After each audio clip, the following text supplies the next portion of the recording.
Hello everyone, आज की video में आपका स्वागत है। आज की वीडियो में आपको बताऊंगा, अगर आप एसबीआई का सीएसपी पॉइंट लेना चाहते हो या आपने अभी नया सीएसपी पॉइंट लिया है, तो एसबीआई सीएसपी की आईडी कैसे लॉगिन की जाती है और कितनी इसमें सर्विसेज मिलती हैं, तो इस वीडियो में आपको पूरा डैशबोर्ड दिखाने वाला हूँ एसबीआई सीएसपी पॉइंट का। तो चलिए वीडियो शुरू करते हैं। तो सबसे पहले आपको अपने गूगल क्रोम पे ये यूआरएल सर्च करना है, kiosk.bank.sbi। इतना गूगल पे सर्च करोगे तो आपको यहाँ पे इस तरह से ये खुल जाएगा और यहाँ पे आपसे यूज़र आईडी और पासवर्ड पूछेगा, तो आप अपना यहाँ पे यूज़र आईडी और पासवर्ड डाल के और यहाँ पे ये कैप्चा दिया है, ये कैप्चा डाल के आप लॉगिन करोगे। तो मैं यहाँ पे ये अपना यूज़र आईडी और पासवर्ड और कैप्चा डाल के लॉगिन लॉगिन करता हूँ। तो मैंने यहाँ पे फिलअप कर दिया है। उसके बाद आपको यहाँ पे ये अगला पेज खुलेगा, इसको आपको ओके कर देना है और फिर से ओके, और आपसे ये फिंगरप्रिंट कैप्चर करने के लिए कहेगा। तो आपको जो भी स्क्रीन पे फिंगर दिखाई दे रहा है, ये रेड कलर का निशान, वही फिंगर आपको लगा देना है।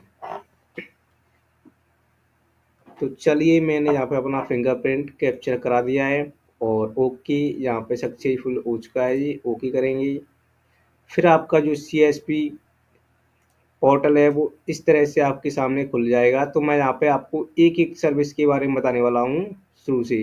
तो इस तरह से आपका जो एसबीआई का सीएसपी पोर्टल दिखाई देगा। तो यहाँ पे सबसे पहले आप यहाँ पे यूजर कोड देख पाएंगे अपना, और यहाँ पे नाम और लॉगिन टाइम देख पाओगे। और यहाँ पे ये पहली सर्विस मैं आपको बता दूँ, यहाँ पे एटीएम कार्ड ब्लॉकिंग करने की है और चेकबुक बनाने की है। और दूसरी पे जहाँ पे आपको बताऊँ, ये सर्विस जब आप अकाउंट ओपनिंग करते हो तो जितने भी आपके पास फॉर्म हैं वो ब्रांच को फॉरवर्ड करने होते हैं। तो यहाँ से आप वो फॉर्म को फॉरवर्ड कर पाएंगे। जैसे कि मैं यहाँ पे क्लिक करके आपको दिखाऊं, यहाँ पे आपको कस्टमर का जितनी भी आपने अकाउंट्स खोले हैं एक रेफरेंस नंबर होता है, तो रेफरेंस नंबर डाल के सबमिट करना रहता है और वो फॉर्म जो है ब्रांच को सबमिट हो जाता है। तीसरी सर्विस की बात की जाए यहाँ पे, तो यहाँ पे जैसे ही किसी कस्टमर का एटीएम कार्ड है तो उसका जो पासवर्ड होता है पैसे निकालने या डालने का, एटीएम का पिन नंबर, वो आपको यहाँ पे कस्टमर का बना सकते हो, रीसेट कर सकते हो। यहाँ पे अगर पहले से बनाया है भूल गया है तो रीसेट भी कर सकते हो। और यहाँ से एटीएम के माध्यम से कोई कस्टमर आपकी शॉप पर आया है तो ट्रांजेक्शन भी कर सकते हो। आपकी शॉप पर एटीएम कार्ड होना चाहिए। और चौथे ऑप्शन की बात की जाए तो यहाँ पे मनी ट्रांसफ़र का है। जैसे कि किसी एसबीआई में किसी कस्टमर का अकाउंट है तो आप यहाँ से किसी भी कस्टमर के अकाउंट में पैसे डाल सकते हो। जैसे कि मैंने यहाँ पे क्लिक किया तो यहाँ पे आपसे पूछिएगा सीआईएफ नंबर या अकाउंट नंबर, यहाँ पे आप डालोगे किसी कस्टमर का तो ऑटोमेटिकली यहाँ पर डालने के बाद उसका नाम पता खुल जाएगा और जितने पैसे आप डालना चाह रहे हो उसमें भर सकते हो। और जस्ट इसके नीचे बात की जाए तो ये आईएमपीएस जो वाला ऑप्शन है वो किसी दूसरे बैंक के लिए है। जैसे कि अगर आप एसबीआई का कस्टमर है, वो पीएनबी बैंक में पैसे डलवाना चाहता है, तो आप इस पर क्लिक करोगे और यहाँ पे आप देख सकते हो अदर बैंक फंड ट्रांसफ़र। इस तरह से आप यहाँ से कर सकते हो। यहाँ पे कस्टमर का नाम, address, mobile number, identification type और यहाँ पे बैंक का नाम, आईएफएससी कोड, इस तरह से आपको ये भरना रहता है। और यहाँ पे ये पांचवें ऑप्शन की बात की जाए तो यहाँ पे मैं वाला जो ईपीएस ट्रांजैक्शन का है, यहाँ से आप आधार कार्ड के माध्यम से किसी भी कस्टमर के पैसे निकाल सकते हो, डाल सकते हो, किसी भी बैंक की, या एसबीआई कस्टमर है या फिर किसी अदर बैंक का है। तो यहाँ पे क्लिक करते हैं ईपीएस ट्रांजैक्शन पे, तो ये इस तरह से खुलता है ईपीएस ट्रांजैक्शन। यहाँ पे सबसे पहले जैसे ही कोई कस्टमर आपकी शॉप पर आ जाएगा पैसे निकालने के लिए, तो आपको यहाँ पे उस कस्टमर के बैंक का नाम सेलेक्ट करना है और यहाँ पे उस कस्टमर का आधार नंबर डालना है और यहाँ से आपको सिलेक्ट करना है। जैसे कस्टमर पैसे निकालना चाह रहा है या डालना चाह रहा है तो वो आप यहाँ पे सब कुछ कर सकते हो। जैसे कि उसका मनी स्टेटमेंट करना है या फिर आपको बैलेंस चेक करना है, तो इस तरह से आप कर सकते हो। और यहाँ पे ये वाला जो ऑप्शन है लोन डिपॉजिट, ये ऑप्शन उनके लिए है जिनके एसबीआई में अकाउंट हैं और उन्होंने लोन ले रखा है। तो जैसे कि अगर वो आपके सीएसपी पॉइंट पे लोन जमा करने आते हैं तो आप इस सर्विस के माध्यम से उन सभी का लोन जमा कर सकते हो। और यहाँ पे ये रिपोर्ट वाला ऑप्शन मैं आपको यहाँ पे बाद में बताऊंगा, क्योंकि इसमें आप अपनी सीएसपी पोर्टल की सारी जो रिपोर्ट्स होती हैं उनको चेक कर पाओगे, जैसे कि डेली के ट्रांजैक्शन कितने किए हैं आपने, महीने में ट्रांजैक्शन कितने किए हैं, या फिर कोई आपका ट्रांजैक्शन फेल्ड तो नहीं है, या फिर आपने कितने अकाउंट ओपनिंग किए हैं, वो सारी रिपोर्ट आपको इस वाले ऑप्शन में देखने को मिलेंगी। और इस ऑप्शन की बात की जाए एसबीआई अदर सर्विस टू में, तो यहाँ पे जो पहला ऑप्शन आपको देखने को मिलेगा एजेंट आधार सीडिंग, यहाँ से आप अपनी आईडी में आधार कार्ड लिंक कर सकते हो। और यहाँ पे ये दूसरा जो ऑप्शन है टाइम आउट ट्रांजेक्शन, जैसे कि आप किसी कस्टमर के पैसे डाल रहे हो और वो टाइम आउट में चला जाता है, तो जो पैसे अगर फंस गए हैं तो वहाँ पे रिफंड करने का यहाँ से ऑप्शन मिल जाता है आपको। और यहाँ पे ये वाला ऑप्शन है कस्टमर लोन लीड्स, जैसे कि आपने अभी ये वाली एक सर्विस आई है इसमें लोन लीड क्रिएशन की, इसके माध्यम से आप किसी कस्टमर की लोन लीड क्रिएट करते हो। अगर आपको सेंटर पे कोई लोन लेने के लिए आ जाए और उसकी लोन लीड क्रिएट कर दी है और बैंक की तरफ से अप्रूवल कर दिया जाता है, तो उसको लोन दे दिया जाता है उस कस्टमर को। ये वो वाला ऑप्शन है टाइम आउट पेमेंट एक्नॉलेजमेंट, यहाँ से जो भी टाइम आउट ट्रांजेक्शन हुआ है उसकी आप पेमेंट स्लिप निकाल सकते हो। और यहाँ से ई केवाईसी के माध्यम से कस्टमर के अकाउंट आप खोल सकते हो बिना के पैन कार्ड के, ये वो वाला ऑप्शन है। अगर आपको पैन कार्ड कस्टमर के पास है और आधार कार्ड है और वो कस्टमर चाह रहा है कि मेरा इंस्टेंट अकाउंट खुलना चाहिए, तब ये आपको ऑप्शन चूज नहीं करना है, तब आपको यहाँ सबसे नीचे वाला ये ऑप्शन चूज करना है instant account generation for e KYC.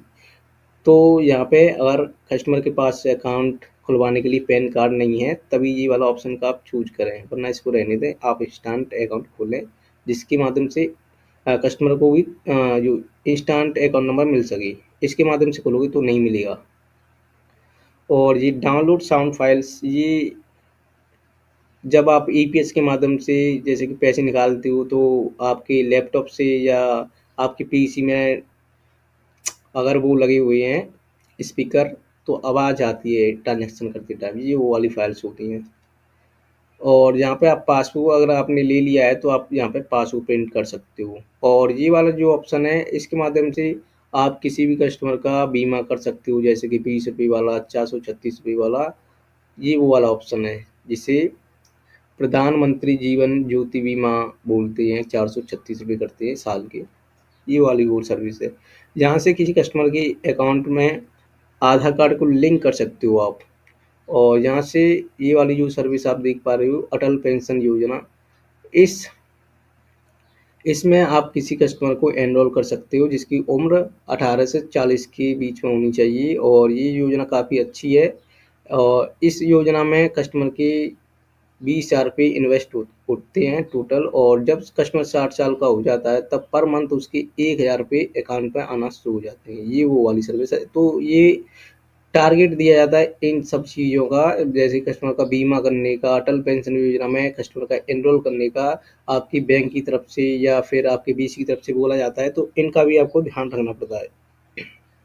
अगर आपका कोई कस्टमर है वो अटल पेंशन योजना को बंद कराना चाह रहा है तो आप यहाँ से उस कस्टमर की अटल पेंशन योजना को बंद भी कर सकते हो और पैसे रिफंड भी हो जाते हैं इस अटल पेंशन योजना के। तो ये काफ़ी अच्छी योजना है जो सरकार की तरफ से चलाई जा रही है, ये करना चाहिए। और इसका स्टेटस भी आप चेक कर सकते हो अगर आपने अटल पेंशन योजना अगर बंद कर दी है तो। और यहाँ से ई केवाईसी सर्टिफिकेट जनरेट कर सकते हो कस्टमर्स का।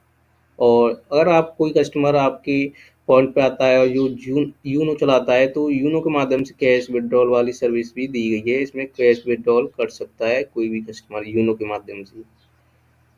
अपडेट सीएसपी डिटेल, अगर आपकी पोर्टल में सीएसपी जैसे कि आपकी कोई डिटेल्स मिसमैच हुई है तो आप उसको यहाँ पे अपडेट भी कर सकते हो। और जैसे कि अगर कोई ट्रांजेक्शन फंस गया है आपके यहाँ से चला गया है कस्टमर के अकाउंट में नहीं पहुँचा है तो आप कस्टमर को यहाँ से रिसिप्ट भी दे सकते हो निकाल के रीजनरेट करके। और ऐसे ही अटल पेंशन योजना की रिसिप्ट अगर आपने नहीं निकाली है तो आप यहाँ से दोबारा से अकाउंट नंबर डाल के निकाल सकते हो यहाँ से। बीपीएस पेमेंट, ये अभी बीपीएस पेमेंट वाला ऑप्शन अभी काम नहीं कर रहा है, ये किसी का भी किसी भी सीएसपी जो एसबीआई का सीएसपी है उन सभी का पेज ये काम नहीं कर रहा है अभी। तो ये अभी प्रोसेस चल रहा है कंपनी का, बैंक का, अभी जब तक नहीं हो जाता है तब तक ये ऐसे ही दिखाता रहता है इसमें। यहाँ से आप ट्रांजैक्शन पासवर्ड को रीसेट कर सकते हो और यहाँ से आप लॉगिन पासवर्ड को चेंज कर सकते हो। तो जैसे कि अगर आप कोई भी अकाउंट खोलते हैं, या इंस्टेंट अकाउंट हो या फिर बिना पैन कार्ड के अकाउंट हो, तो सबसे पहले आपको यहाँ पे कस्टमर की ई-केवाईसी करनी रहती है। जब तक आप ई-केवाईसी नहीं कर लोगे तब तक आप अकाउंट नहीं खोल सकते। जैसे कि मैं यहाँ पे आपको दिखाता हूँ, इंस्टेंट अगर आपको इंस्टेंट अकाउंट ओपनिंग करना है तो सबसे पहले कस्टमर की आप यहाँ से ई-केवाईसी करोगे। यहाँ पे क्लिक किया, क्लिक करने के बाद यहाँ पे आपको आधार नंबर आना रहता है, डेट ऑफ बर्थ और फिंगर कैप्चर कराना रहता है। उसके बाद यहाँ पे एक ई-केवाईसी सर्टिफिकेट नंबर जनरेट हो जाता है, जिससे आपको यहाँ instant account generation for e-KYC यहाँ पे आपको फिलअप करना रहता है। जैसे कि मैं यहाँ पे दिखा देता हूँ, ये वाला यहाँ पे आपको जो अभी मैंने बताया ई-केवाईसी सर्टिफिकेट नंबर जहाँ पे आपको डालना रहता है। उसके बाद आपको यहाँ पे कस्टमर का मोबाइल नंबर और यहाँ पे इंडिया सेलेक्ट किया, कंटिन्यू। तो आपको जो फॉर्म है अकाउंट इंस्टेंट अकाउंट ओपनिंग का वो खुल के आ जाएगा, वो उसे भर के फिलअप करिए, आपको इंस्टेंट अकाउंट नंबर इसी डैशबोर्ड पर शो हो जाएगा। और जो फॉर्म है वो आप प्रिंट करके बैंक में जमा करना रहता है।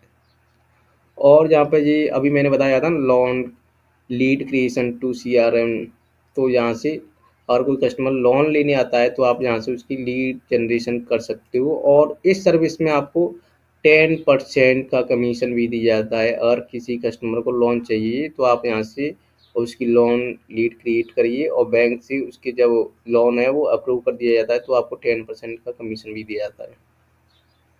इसके बाद आपको यहाँ पर कस्टमर क्रिएशन, यहाँ से आप KYC डॉक्यूमेंट्स को अपडेट कर सकते हो, प्रोडक्ट कोड को चेंज कर सकते हो।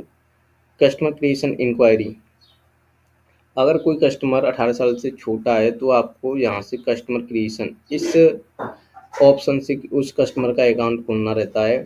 जैसे कि मान लो कोई कस्टमर आ जाए जो 18 साल से छोटा है, उसे अकाउंट खुलवाना है तो आप इस ऑप्शन का चूज करोगे। जैसे कि मैं यहाँ पर क्लिक करके दिखा रहा हूँ, इसका यूज करना है कस्टमर क्रिएशन। तो यहाँ पे आपको उसका जेंडर सेलेक्ट करना है, नाम सेलेक्ट करना है, last name, date of birth, mobile number और प्रोक्सीड। तो आगे का जो फिलअप करने का प्रोसेस रहता है वो खुल जाएगा। ये ऑप्शन आपको तभी चूज करना है जब आप 18 साल से छोटे बच्चों का अकाउंट खोल रहे हैं तब। अगर बीच कुछ में आपका प्रोसेस रुक जाता है तो आपको यहाँ पे शुरू कर लेना है फिर से कंटिन्यू कस्टमर क्रिएशन। यहाँ पे आपको एक रेफरेंस नंबर का ध्यान रखना है, वो जो यहाँ पे आप अगर प्रोक्सीड वाले पे क्लिक कर देते हो तो आगे का प्रोसेस में खुल जाता है, उसका आपको ध्यान रखना है, तभी यहाँ पे आप कंटिन्यू कर पाएंगे।